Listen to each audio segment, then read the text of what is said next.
Yeah, just thought I'd have a little dance party because it always takes like about 10 seconds for me to get on, and then I'm like awkwardly talking to myself. Good fade out by the DJ. Hello, it's Cherie from Big Notes Get Votes. I hope you've had an amazing Wednesday so far and you are feeling good. I'm super excited about today's Get to Gig Fit 30-day action plan live, which the point of this is for you to be able to, for me to go over tips that have been showcased in the last week and to answer any questions. But today I think I've got quite a bit that I'd like to show you. So I'm not sure if we're going to get time for that many questions, which is fine, because if you do have questions, you can pop them in to the comments in either Facebook or Insta, because we're going live, and to YouTube. Hello, everybody. And yeah, pop your questions in the comments. DM me or email me, Cherie@BigNotesGetVotes. In fact, about anything singing, about anything to do what we talk about today, but specifically topical is the Get Gig Fit 30-day action plan. Now, quick run through, because I don't want to keep you for long, but I do want to showcase what we have covered so far. And what the point of this is, the Get Gig Fit 30-day action plan, is 30 tips that you can overlay by doing one a day, and they shouldn't take you very long, that literally under 5 minutes, to really get gig fit. So that could be in preparation for a tour or a performance that you really want to smash, or just in general, as you know that your workload's going to increase as a professional musician.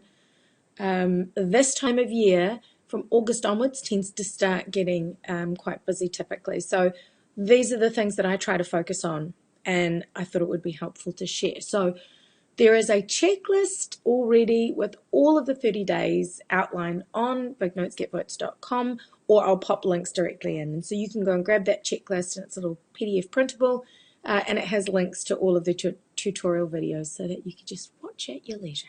Okay, so hopefully there's no tech issues and everything's working all right. I'm just going to keep looking everywhere. But real quick, let's see if I can condense the last 18 days into about 10 seconds. Okay, here we go. Day 1 is having a vocal journal. Day 2 is having some singing goals for yourself. Day 3 is sirening, which I call a vocal wake-up. Super important.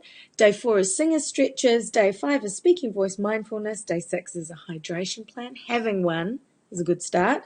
Day 7 is having a sleep strategy, so just making sure you're getting enough sleep. The most important things for humans and singers: sleep, hydration, and releasing tension.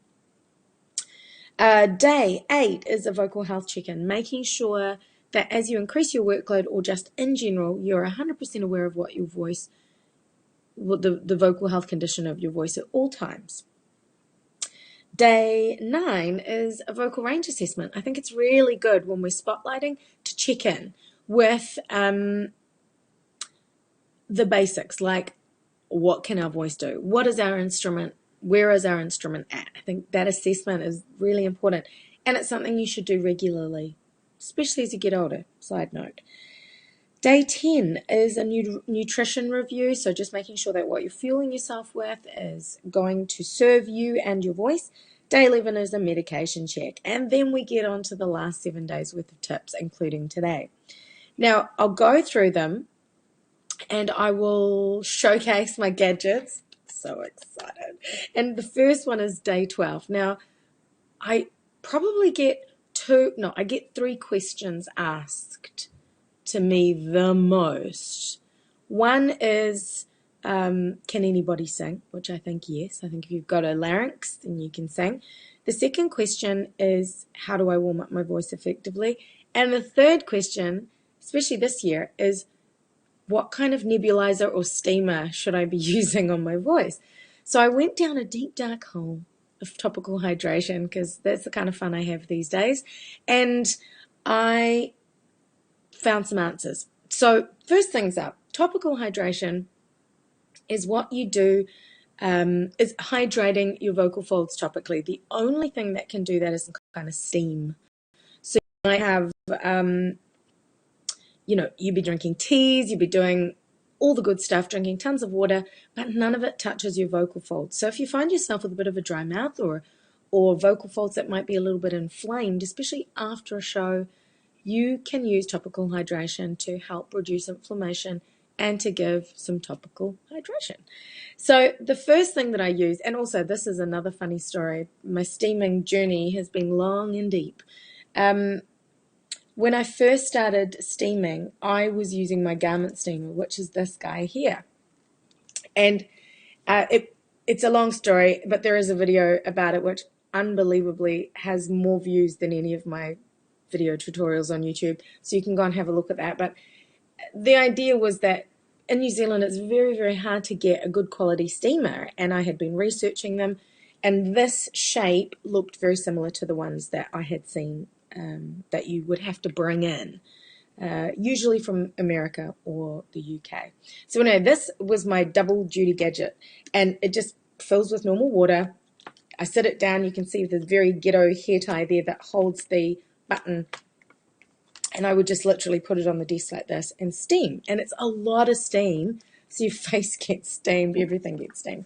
Then when I started looking into more information about steamers, I realized that there are two that you can get, and different kinds of water, would you believe? So the first is just water, like you'd put into your garment steamer. The second is an ultra pure sterile water, which is specific to a particular gadget that I'm going to show you in a second.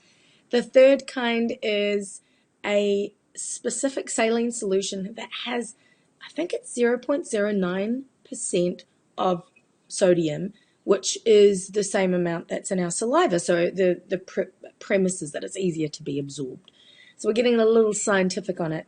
But also the delivery method, whether it's a steamer or a nebulizer, the nebulizer is something that will break the steam particles.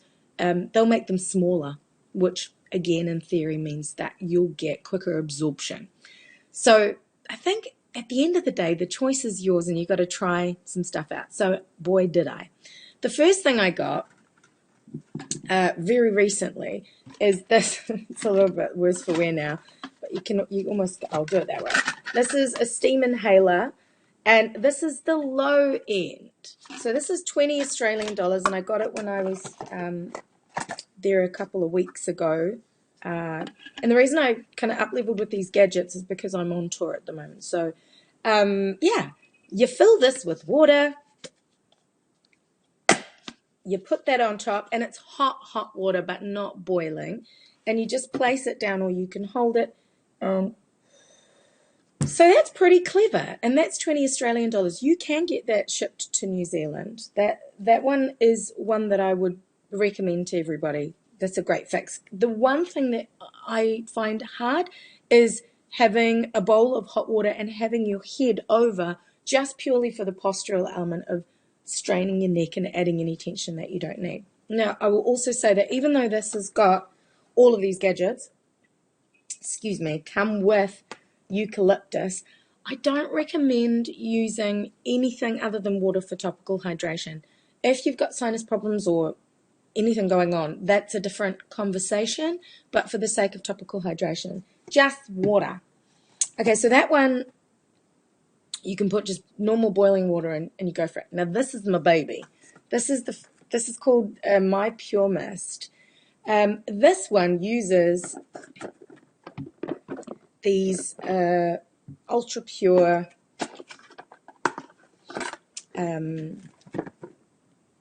sterile water. I'm laughing, I've gone down the rabbit hole. So it is super expensive. You get 2 steams out of this. A steam would be about 10 to 15 minutes. With shipping, it's about $1.50 per steam. So, it's an investment. The theory again is that just because the gadget is got a very intricate little delicate system, it's very much like me on the inside, that you really need this ultra pure water, and what will happen is that you'll get a more effective steam. It does void the warranty if you use normal water, so I'm going to stick with the pure expensive water for a little bit. But let me demo if you'd like to see. Excuse me, clearing my throat. So I'll top it up. And look, this is not the home shopping channel. I just get asked about this so much, so I thought I would demo it. You just, put the water in like so. It fills this little gadget up. And this one I also got because it was cordless. You can get one that is attached to the power source, but mine just has a rechargeable. And so you've got multiple settings. That is temperature, so that'll just take it up. I think it's like 80 degrees Fahrenheit through to 100 degrees Fahrenheit. And I don't know if you can see the steam, but anyway, that's what you do. So I will actually do a little tutorial video on this. There we go. At some point, because there aren't that many on the internet, and it self-cleans. If you can hear that in the background, it self-cleans for about 5-10 minutes. I just think you need to steam. However you do it, with a cup of water or your drink bottle like this, these double insulated walls, if you're on the go or you're not near a kitchen, you can just fill it with hot water and do the Darth Vader, I call it.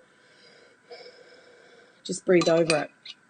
So topical hydration is that next step of hydration being the most important thing, along with sleep and nutrition, to help you put back into your body, say if you just haven't drunk enough, or maybe you are traveling and there's different humidities or air conditioning that you're dealing with. I have another gadget, which I'll show you another time, that I wear on the plane. But yeah, so that's topical hydration. I don't know if that's of any interest to you, but I do get asked about it a lot. The other thing that day 13 was talking about salt gargling. So with salt gargling, like I mentioned before, with that particular percent of sodium that we have in our saliva, it actually helps to balance and moisturize, your mouth and your throat.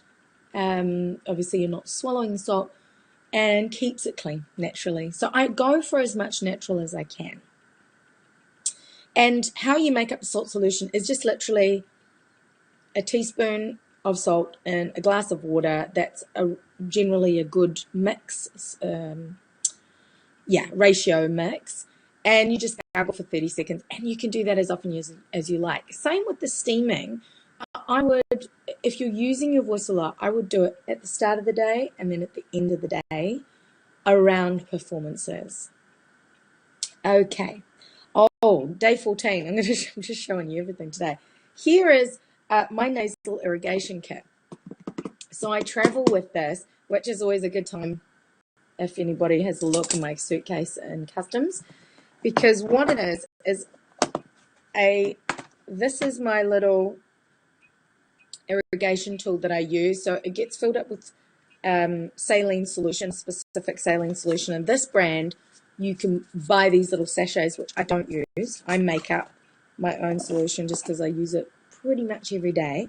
The solution is salt, non-iodized salt. So I use pink Himalayan salt and baking soda. I use 1/4 to 1/2 teaspoon of each in some boiled cooled water. Now that's really important because you don't want to have any live cultures of any description or bacteria in your nasal passages.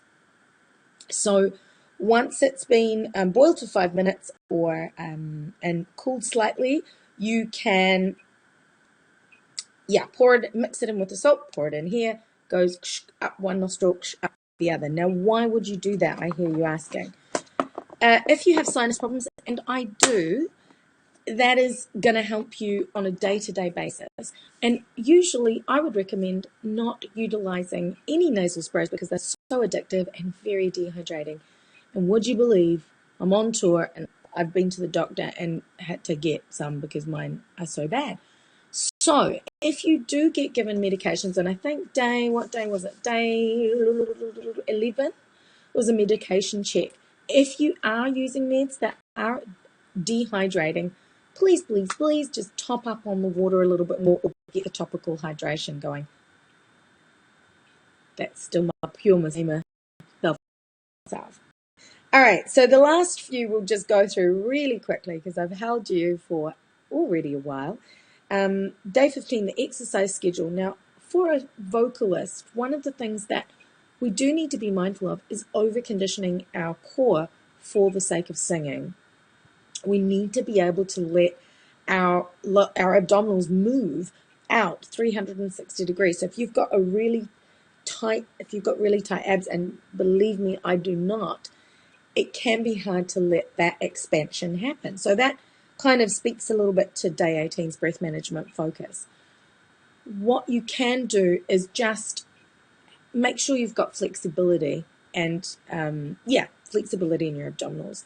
So what I'm saying is do things that are functional, that ask you to engage your core in supporting your spine, but don't challenge it necessarily like crazy sit-ups or, now you can do this, but I'm just saying be mindful. And when you're going through your checklist of things, troubleshooting, that you always check in with your breath and make sure that you're not holding any tension unnecessarily all over your body, not just your abs. I was a personal trainer. I was a gym trainer for about 10 years, aerobics instructing 2 classes a day. I was pretty fit. So it can be done. You can find that balance of training, gym training, or whatever kind of training you want to do. But I just need you to be mindful that things like walking, yoga, lots of stretching, support a singer's functional fitness a little bit better. I'm useless at exercise at the moment. I used to walk every morning. I just am not doing anything. So the 30 tips are to inspire you and maybe educate you, and I would love to be doing more. I'm just not making it a priority. But it doesn't have to be a lot. I make my baseline 10,000 steps a day. So I just try to get up off my chair and move. 250 steps over 12 hours smashes it. Practice plan. So we talked about this in the beginning, in the first week, with vocal journaling and setting singing goals. Once you've got a space where you can write things down and you know what you want to work on, then you need to actually figure out a plan of attack. Whatever that looks like to you, I just encourage you to be clear on what it is that you're going to achieve in the time that you've got. If it's 5 minutes, make it a siren and some stretches. If it's 15 minutes, siren through a song that you're working on, or myron through a song that you're working on. Just be clear as to what you're going to do. So that is what that is all about. And for me, in action, my practice plan at the moment is I siren every morning. I do my salt gargle, my nasal irrigation, and my steaming 80% of the time. I like to have a bit of licorice tea. So that I call part of my care plan, but that comes into the practice plan. If it doesn't happen all in one chunk, I break it up throughout the day. Currently kind of practicing in the car. I put a playlist of the show that I'm working on or whatever I'm learning into iTunes, and then I sing it through whilst I'm driving. So that's almost second nature. Then if there are tricky spots, and there are in this symphony show, I'll isolate them and try to go over them every single day. So that's my practice plan. It doesn't have to be like 6 hours of practice. I'm not discouraging that, but I'm just saying it can look however you want it to look. Day 17 is talking about postural checks. And again, this is just really important to have as a ground zero check-in for yourself. I find most singers and myself a little bit like this from sitting at a desk all day, which is exactly where I am right now. So for singing, it's not about the fact that you need to be in, I call it your superhero pose position the whole time. It's just, again, about troubleshooting. So if you're trying to sing something and it's not working and you've checked off all the, there's a massive checklist of things that you can look at technically, but posture should be one of them. It might just be a case of a little bit of extra tension and you're hunching your shoulders and you just need to stretch it out. You might just be jutting your chin a bit further, like I'm doing all the extremes, but that's just going to make so much tension. Or, that favorite social media one. Like just making sure that you're neutral in your head and your neck, you're elevated, you've got an elevated chest, and your pelvis isn't bum out, stuck out, or hunched under, that you're in that neutral position. And lastly, 18 about breath management focus. Now, again, this can go as deep as you want it to be, but it's really simple to me.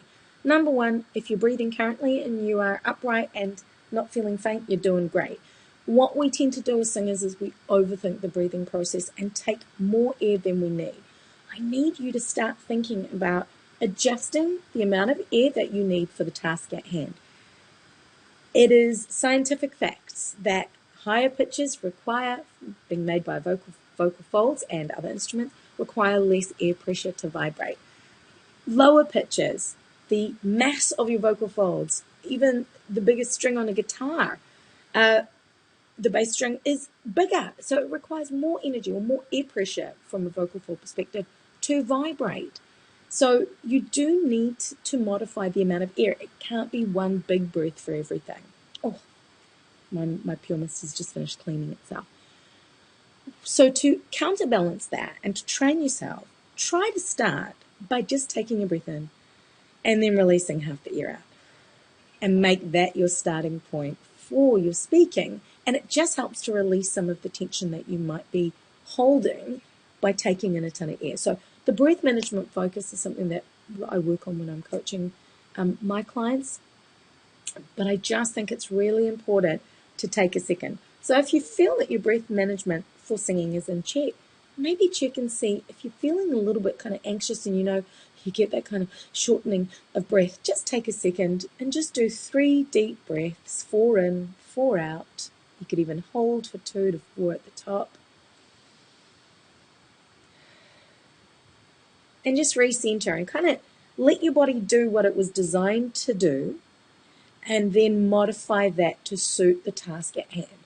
Whether you're walking, whether you're running, your breath is going to change. Singing high notes, singing low notes, your breath is going to change. So I just want you to start thinking about that and have that be a part of your 30-day gig fit action plan. Amazing. Thank you for listening to me talk. If you've got questions, let me know. And I hope you found it a little bit helpful. We've still got, 12 days left to go. So that means 2 more lives and lots of opportunities for you to ask me questions if you have any. Comment here and I will get to them, and let me know what you think. Thanks again for sticking through on this journey. I'll look forward to seeing you next week at the same time. Have a great day.